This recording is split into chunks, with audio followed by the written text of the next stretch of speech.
अस्सलाम वालेकुम। कैसे हैं आप दोस्तों, खैरियत से हैं? मैंने सोचा काफ़ी अर्सा हुआ है, मुलाकात ही नहीं हुई आपसे, तो चलें इसी बहाने मुलाकात हो जाएगी। अब ये दो मेरे पास पड़ी हुई हैं जड़ी बूटियाँ। तो आप सोच रहे होंगे कि पता नहीं इसमें फार्मिंग की हुई है या फिर ये उगाई हुई हैं, ग्रो की हुई हैं, लेकिन ऐसा कोई बात नहीं, ये वाटर प्लांट नहीं है। ये आम जड़ी बूटियाँ, एक का नाम मको है उर्फ़ पीलक, और ये है झमासा उर्फ़ जवां।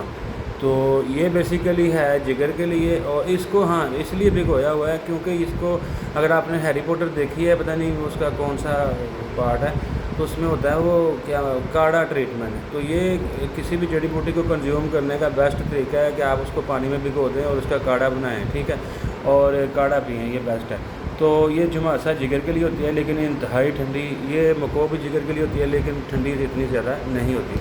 ये पेशाब लाती है, सूजन वरम को तहलील करती है, गिल्टियों रसौलियों को तहलील करती है।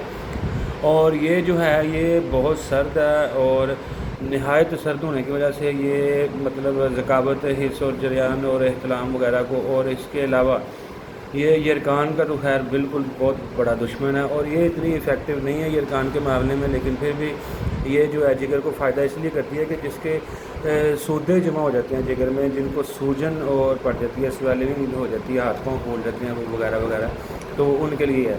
तो ये देख लें आप, काढ़ा ट्रीटमेंट, और किसी भी जड़ी बूटी को भिगो दीजिए, उसको फिर ठंडी जगह पे रखिए, बाद में 24 घंटे के बाद पी लीजिए।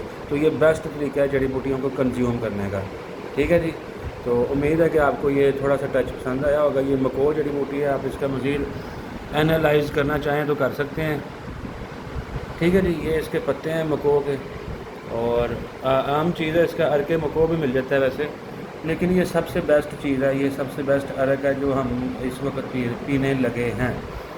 तो मैं किसी को देने लगा हूँ, देखते हैं क्या बनता है। खुदा हाफ़िज़।